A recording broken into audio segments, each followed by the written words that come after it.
Hello there, good evening, and welcome to another episode of Learn English with Philip. I hope you will learn something new today, like she does. Today I have a word for you, a word that has become very, very relevant thanks to the internet. Goodbye.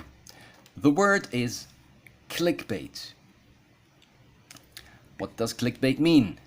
Do you know it? And can you guess ways to make people click on something? Because that is what it is all about.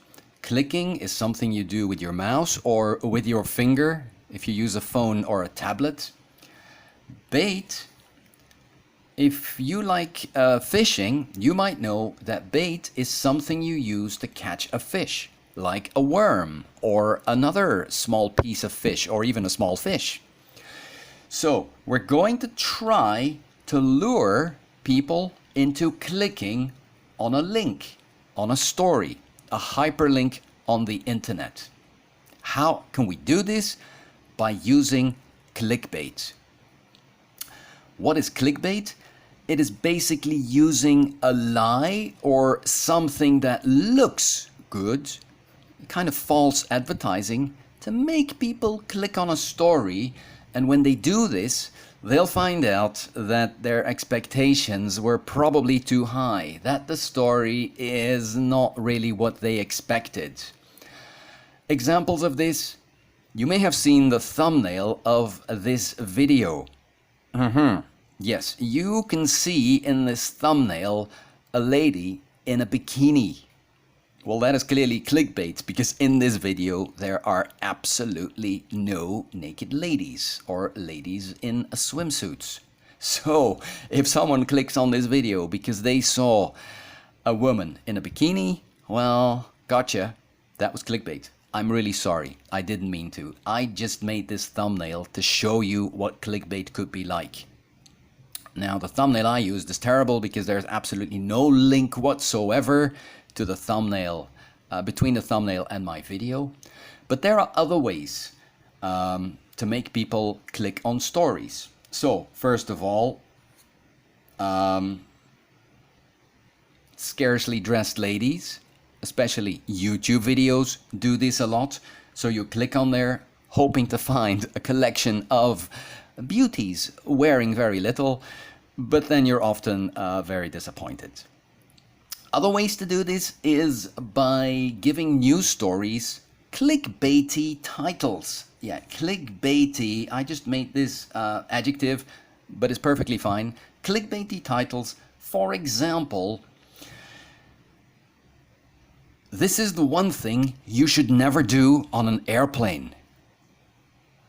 Yeah, okay, I want to know what I should never do on an airplane. So I click on the title, and then I read the article and I find out you should never drink the coffee on the airplane, on an airplane. If they would have put never drink coffee on airplanes as the title, I would never have clicked that title because I think it's rubbish. Anyway, other clickbaity titles include sensational headlines that don't really cover everything that is in the story. For example, staying with airplanes, a clickbait title would be something like, "This is the one thing flight attendants hate." Okay, what do flight attendants hate? Okay, you click on there because you want to know.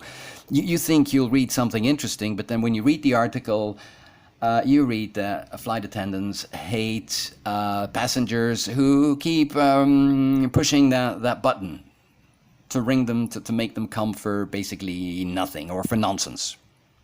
Of course, why would you not hate that? That is clickbait. So, basically, misrepresenting a news story or a video with sensational headlines or pictures. Clickbait. I suggest you don't do this because nobody likes it. I don't like it myself. Okay, my video had a clickbait thumbnail today, but only to explain what it is. And if you look in my video description, I'm totally honest about it. that that is a clickbait thumbnail and that there is nothing to be seen inside this video. Anyway, that is clickbait. I hope this helps you not to click on stories you might regret. Final segment of this video. I have a little conversation for you. Two people talking. The first person says, don't forget to let me know something. And then the second person says, okay, ... tomorrow. A, B, C, or D. Let me know what you think the answer is. You can check yourself by looking in the video description where I will put the correct answer. That's it for me today. Have a good night. See you next time.